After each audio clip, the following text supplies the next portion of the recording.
देश के पूर्वी छोर पर बंगाल की खाड़ी के किनारे बसा पुरी आस्था और पर्यटन का संगम है।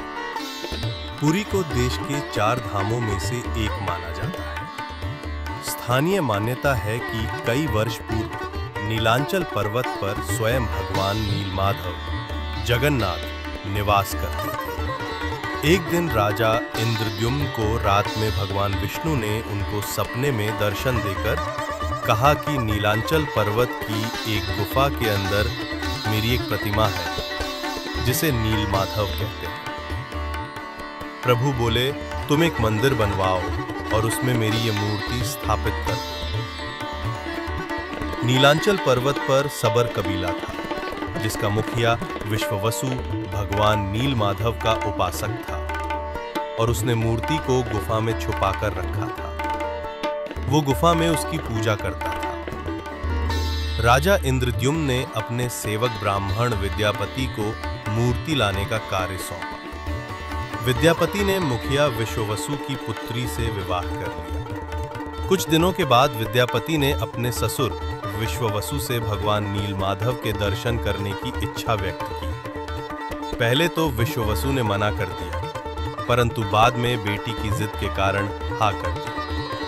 विश्ववसु विद्यापति की आंख पर पट्टी बांधकर भगवान नीलमाधव के दर्शन कराने ले गए। विद्यापति चतुराई करके जाते समय रास्ते में सरसों के दाने गिराता गया और बाद में सरसों के दानों के जरिए गुफा से मूर्ति चुराकर राजा को दे दी। विश्ववसु भगवान नीलमाधव की मूर्ति चोरी होने से बहुत दुखी हुआ। अपने भक्त के दुख को देखकर भगवान भी दुखी हुए और उसी गुफा में वापस लौट गए। जाते समय उन्होंने राजा इंद्रद्युम्न से वादा किया कि वो उनका एक विशाल मंदिर बनवा देगा तो वे उनके पास जरूर लौट आएंगे। राजा इंद्रद्युम्न ने एक विशाल मंदिर का निर्माण करवाया और भगवान विष्णु से मंदिर में विराजमान होने के लिए प्रार्थना की।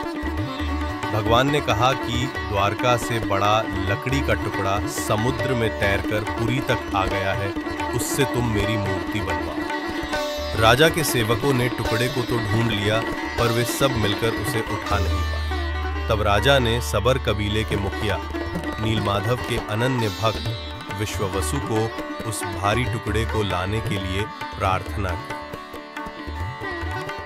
सबको बहुत आश्चर्य हुआ जब विश्ववसु भारी भरकम लकड़ी को उठाकर मंदिर तक ले आए।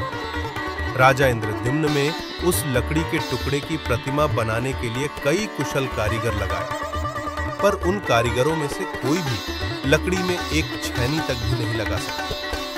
तब सृजन के देवता भगवान विश्वकर्मा एक बुजुर्ग व्यक्ति का रूप धरकर आए।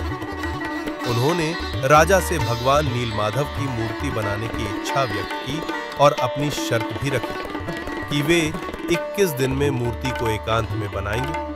उन्हें कोई मूर्ति बनाते हुए नहीं देख सकता। राजा ने उनकी शर्त सहर्ष स्वीकार कर ली। अब लोगों को कमरे के अंदर से आरी, छेनी, हथौड़ी की आवाजें सुनाई दे रही थी। इसी बीच रानी गुंडिचा, जो राजा इंद्रद्युम्न की रानी थी, दरवाजे के पास गई, पर उसे कोई आवाज सुनाई नहीं दी। उसे लगा कि वह बूढ़ा कारीगर मर गया है। उसने घबराकर राजा को इसकी सूचना भिजवाई कि अंदर से किसी प्रकार की कोई आवाज सुनाई नहीं दे रही। राजा इंद्रद्युम्न भी चिंतित हो गए। उन्होंने शर्त की अनदेखी करते हुए कमरे का दरवाजा खोलने का आदेश दिया। जैसे ही कमरा खोला गया तो बूढ़ा व्यक्ति कहीं दिखाई नहीं दिया और कमरे में 3 अधूरी मूर्तियां प्राप्त हुई। भगवान नीलमाधव, जगन्नाथ और उनके भाई के छोटे छोटे हाथ बने थे, लेकिन उनकी टांगे नहीं बनी थी और सुभद्रा जी के तो हाथ पांव ही नहीं बने थे। भगवान जगन्नाथ ने उन्हें स्वप्न में दर्शन देकर कहा कि वे अब से काष्ठ की मूर्ति में ही प्रकट होकर भक्तों को दर्शन दिया करेंगे। राजा इंद्रद्युम्न ने इसे भगवान जगन्नाथ की इच्छा मानकर इन अपूर्व प्रतिमाओं को मंदिर में स्थापित कर दिया। इस प्रकार तब से भगवान जगन्नाथ और उनके भाई बहन इसी रूप में भक्तों को दर्शन दे रहे हैं। और भी हैं हैरान करने वाली बातें जानने के लिए चैनल के साथ जुड़े रहिए। धन्यवाद।